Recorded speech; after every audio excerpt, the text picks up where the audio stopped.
গাছ cutting plus গাছের পরিচর্যা প্লাস ছাদ ঝাড়ু দেওয়া, তারপর রান্না বান্না করে নিব।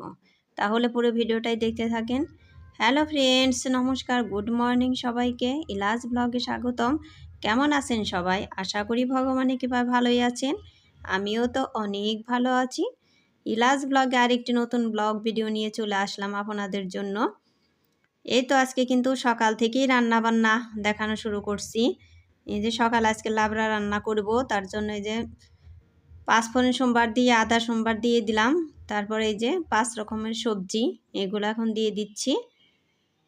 এগুলো দিয়ে আপনাদের দাদাকে জিজ্ঞেস করলাম যে কালকের তো লুচি রয়েছে, লাবড়া দিয়ে কি লুচি খাবেন আর রুটি বানিয়ে দেব কোনটা?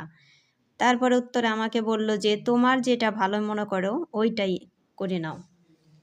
তোমার খেতে কোনটা ভালো লাগে, রুটি দিয়ে না লুচি দিয়ে লাবড়া, যেটা ভালো লাগে সেইটাই করে দাও, তাই খাবো। তারপরে ভাবলাম যে গতকালের তো লুচি রয়ে গিয়েছে অনেকগুলা, ওগুলো তো না খেলে ফেলে দিতে হবে, নষ্ট হয়ে যাবে। কারণ ছেলে মেয়েরা কেউ বাড়িতে নেই, ওরা বাড়ি থাকলে তো ওরা তো লুচি খেতে খুবই ভালোবাসে।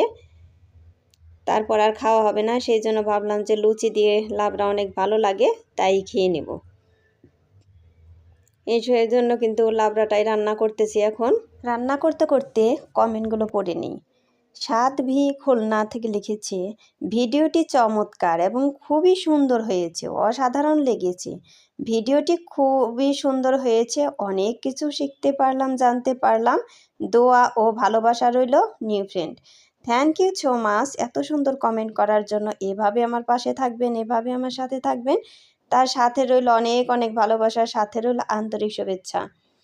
এই তো সকালের লাবড়াটা রান্না করে তারপরে কিন্তু চলে এসেছে এই যে গাছ কাটিং করতেছি, এই গাছ কাটিং করার জন্য।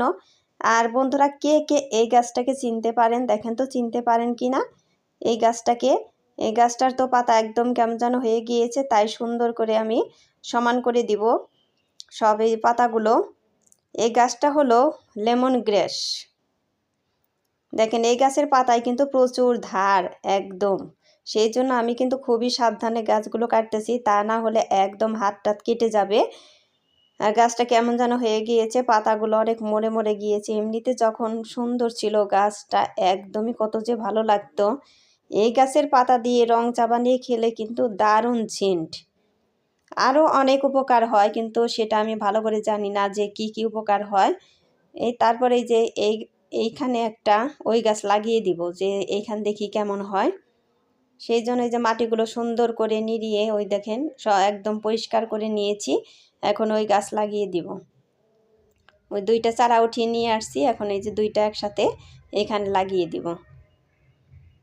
তারপরে এই যে গাছেরও পরিচর্যা কিছু করে নিব আমি, তা না হলে তো হয় না। মাঝে মধ্যে পরিচর্যা না করলে কিন্তু একদম হয়ে যায়, ঘাস টাস ওঠে, গাছের গোড়া একদমই জঙ্গল হয়ে যায়। তাহলে একসাথে সব কিছু পরিষ্কার করতে গেলে কিন্তু খুবই অসুবিধা হয়। তো আমি আবার এখানে মগ আনছিলাম না, সেই জন্য কিন্তু এই বালতিতে করে একটু জল দিয়ে নিলাম, যেহেতু গাছটা লাগিয়ে দিয়েছি তার জন্য তো একটু জল দিতে হবে, তা না হলে কিন্তু গাছটা মরে যাবে। সেই জন্য একটু জল দিয়ে দিলাম। আর এই দেখেন এই যে কত পাতা কেটে দিয়েছি এখানে। এখন এগুলো এখান থেকে উঠিয়ে নিই, তা না হলে বাতাস আসলে কিন্তু সব পাতায় একদম ছড়িয়ে যাবে ছাদ ভরে। গাছের গোড়ায় একদমই কি যেন পিঁপড়ায় মাটি ওঠায় নাকি কিসে যেন একদমই করে ফেলেছে। তারপরে যেটা হলো কমলা গাছ, কমলা গাছের গোড়াটাও এখন পরিষ্কার করে দিব। তারপরে একটু জৈব সার দিয়ে দিব।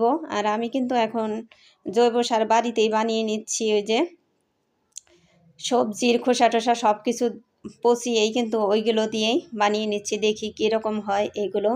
এইগুলো সার নাকি বেশি ভালো হয় সবাই বলে, সেই জন্য আজকে ওই শাড়ি কিন্তু দিয়ে দিব।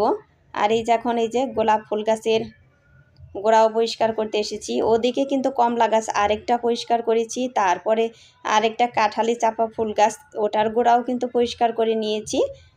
সব গাছের গোড়াই সুন্দর করে আমি ওই জৈব সার ওইগুলো কিন্তু আমি দিয়ে দিয়েছি। এখন এই যে এই গাছের গোড়ায়ও দিয়ে দিব একটু, ওই যে ভালো করে অল্প অল্প করেই দিয়ে দিচ্ছি। যে কীরকম হবে তা তো ভালো করে জানি না, কারণ এখনও দিই নেই এই সার, সেই জন্য কিন্তু আমি অল্প অল্প করেই সব গাছের গোড়ায় দিয়ে দিব। এই তো তারপরে যেই গাছটাও ওই যে দেখেন ওই যে সুন্দর করে দিয়ে দিয়েছি ওই যে এই গাছের গোড়া। এখন এই গাছটাও কাটিং করে নিব। আর এই যে এই গোলাপ গাছের ডাল এটা এতটাই শক্ত, আমি কিন্তু প্রথম কাটতে খুবই কষ্ট হয়েছে, একদমই আর কাটতে ছিল না।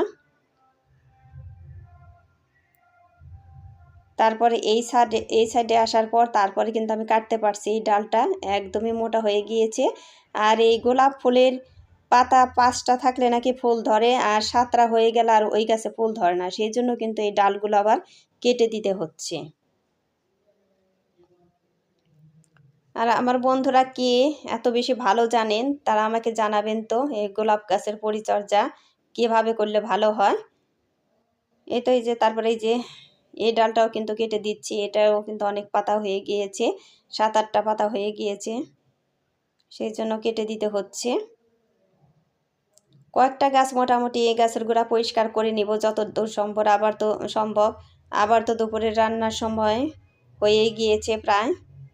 আবার এই ছাদটাও পুরো ঝাড়ু দিয়ে নিব আমি।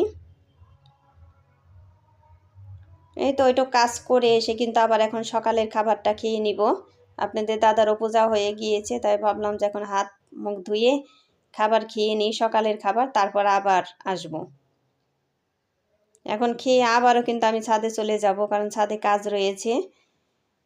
আর এখন ছাদে কাজ করতে কিন্তু খুবই আরাম, কারণ এখনও গরম না, শীত, সেই জন্য কিন্তু আমি ছাদে আসার পর প্রচুর বাতাস ছিল, একদমই ঠান্ডা লেগে গিয়েছিল।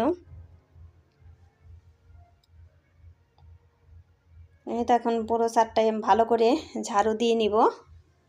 একদমই ধুলা হয়ে গিয়েছে, আর পাতাও অনেক পাতাই পড়ছে, এই সময় তো পাতা পড়ে অনেক, তাই না? প্রিয়া লাইফস্টাইল থেকে লিখেছে, দারুণ হয়েছে ভিডিওটা, থ্যাংক ইউ সো মাচ। এভাবে আমার পাশে থাকবে, এভাবে আমার সাথে থাকবে, তার সাথে রইল অনেক অনেক ভালোবাসা, সাথে রইল আন্তরিক শুভেচ্ছা। নিতাই বাবু লিখেছে, সত্যি তো করলা দিয়ে রেসিপিটি খুবই দারুণ দিদি, থ্যাংক ইউ সো মাচ দাদা। এভাবে আমার পাশে থাকবে, এভাবে আমার সাথে থাকবে, তার সাথে রইল অনেক অনেক ভালোবাসা, সাথে রইল আন্তরিক শুভেচ্ছা। মিঠুন দাস এই চ্যানেল থেকে লিখেছে, করলা ভাজা আর বড়া রেসিপিটা দারুণ লাগলো, থ্যাংক ইউ সো মাচ দিদি ভাই। এভাবে আমার পাশে থাকবে, এভাবে আমার সাথে থাকবে, তার সাথে রইল অনেক অনেক ভালোবাসা, সাথে রইল আন্তরিক শুভেচ্ছা। এই তো দেখেন গল্প করতে করতে কিন্তু ছাদের অনেকটাই পরিষ্কার করে ফেলেছি। এই দেখেন চারদিক দিয়ে কত পাতা পড়েছে, কারণ ছাদ ভর্তি গাছ, পাতাও তো এই সময় অনেক পাতাই পড়ে, তাই না? সব পাতাই মোটামুটি পড়ে গিয়েছে, আর পড়ার তালেও আছে অনেক পাতা। দেখেন ঝাড়ু দিতে কিন্তু আমার অনেক সময় লাগতেছে, আরও অনেকটাই বাকি আছে। আর পোড়াটাও তো ঝাড়ু দেওয়া দেখাইতেছি না, কারণ এত পোড়াটা দেখাইতে গেলে ভিডিও তো আমার অনেকটাই বড় হয়ে যাবে, সেই জন্য কিন্তু আমি পোড়া ছাদি দেখাচ্ছি না, একটু একটু করে দেখাচ্ছি। আর বন্ধুরা একটা লাইক দিয়ে আমার ভিডিওটি কন্টিনিউ করবেন, আপনাদের একটা লাইক আমার ভিডিওটিকে এগিয়ে যেতে সাহায্য করবে। আর ভিডিওটি স্কিপ না করে পুরোটাই দেখবেন, আশা করি ভগবানের কৃপায় অনেক ভালোই লাগবে। আর আমার চ্যানেলে নতুন হয়ে থাকলে একটা সাবস্ক্রাইব করে পাশে থাকা বেল আইকনে ক্লিক করে দিবেন, তাই নোটিফিকেশন চলে যাবে সবার আগে আপনার কাছে। আমার ভিডিওটি যদি একটুকু ভালো লেগে থাকে তাহলে বন্ধুদের মাঝে শেয়ার করে দিবেন।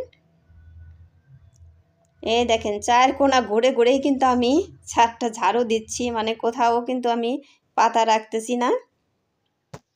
আপনাদের ভিডিওটি কেমন লাগতেছে তারা কমেন্ট করে আমাকে জানাবেন। যে যেখান থেকে দেখেন, দেশে থেকে বা দেশের বাইরে থেকে, যেখান থেকেই দেখেন সেখান থেকে আমাকে সুন্দর করে একটা কমেন্ট করে জানাবেন। এই তো এই যে এখন কিন্তু যে ঝাড়ু দেওয়া এখানে হয়ে গিয়েছে, আবার অন্য সাইডও রয়ে গিয়েছে, ওই দিকেও দিব। তাই এই যে গাছগুলো কিন্তু ভেঙে ভেঙে আমি ব্যাগের মধ্যে ভরতেছি। আর এখানে তো গোলাপেরও ডাল আছে, ওটাই তো কাটা একদমই সাবধানেই উঠান লাগছে আমার। এই তো এই পাশে ঝাড়ু দেওয়া হয়ে গিয়েছে, এখন অন্য পাশে চলে যাব। বিগ মিডিয়া ব্লগ থেকে লিখেছে, খুব সুন্দর দিদি ভাই, খুব ভালো লাগলো, সেই লাগলো, থ্যাংক ইউ সো মাচ। এভাবে আমার পাশে থাকবে, এভাবে আমার সাথে থাকবে, তার সাথে রইল অনেক অনেক ভালোবাসা, সাথে রইল আন্তরিক শুভেচ্ছা। সোনালি লাইফস্টাইল থেকে লিখেছে, দিদি ভাই তোমার নিরামিষ রান্না ঘরটা খুব সুন্দর। আমি খাইনি এইভাবে করলা ভাজি, একবার বানাবো। ঠিক আছে দিদি ভাই, একবার বানিয়ে খেয়ে দেখো, তারপর আমাকে বলো যে কেমন হয়েছে। আর এভাবে আমার পাশে থাকবে, এভাবে আমার সাথে থাকবে, তার সাথে রইল অনেক অনেক ভালোবাসার, সাথে রইল আন্তরিক শুভেচ্ছা। হ্যাপি উইথ মিতালি লিখেছে, খুব সুন্দর হয়েছে। থ্যাংক ইউ সো মাচ দিদি ভাই, এভাবে আমার পাশে থাকবে, এভাবে আমার সাথে থাকবে, তার সাথে রইল অনেক অনেক ভালোবাসা, সাথে রইল আন্তরিক শুভেচ্ছা।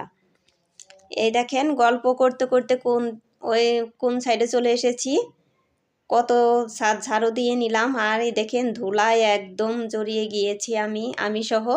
ছাদ তো জড়িয়ে গিয়েছে, তারপর আমি সহই কিন্তু ধুলায় জড়িয়ে গিয়েছি। এই তো ছাদ ঝাড়ু দেওয়া শেষ করে আবার কিন্তু চলে এসেছি রান্না বান্না করতে। একটু রেস্ট নিয়েছি, নিচে এসে হাত মুখ ধুয়ে তারপরে কিন্তু 10 মিনিট একটু রেস্ট নিয়ে তারপর রান্না করতে চলে এসেছি। আর আজকে রান্না করতেছি এখন বাটা মাছের তরকারি রান্না করব। আজকে হলো আলু, শিম আর হলো ফুলকপি দিয়ে 3 পদ মিশিয়েই রান্না করব আজকে।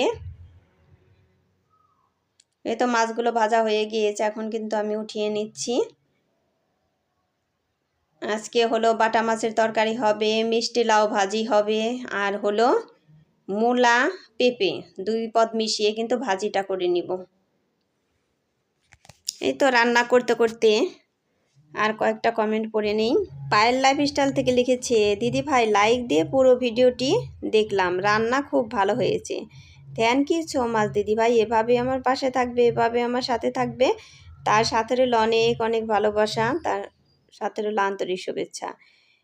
হেমনলিনী লিখেছে, খুব সুন্দর recipe, thank you so much দিদি ভাই, এভাবেই সাথে থাকবে, এভাবে আমার পাশে থাকবে, তার সাথে রইল অনেক অনেক ভালোবাসার, সাথে রইল আন্তরিক শুভেচ্ছা।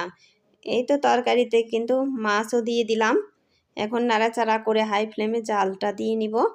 সুচিত্রা দিদিভাই লিখেছে, অনেক সুন্দর লাগলো ভিডিওটা দিদিভাই, থ্যাংক ইউ সো মাচ দিদিভাই, এভাবে আমার পাশে থাকবে, এভাবে আমার সাথে থাকবে, তার সাথে রইল অনেক অনেক ভালোবাসা, সাথে রইল আন্তরিক শুভেচ্ছা।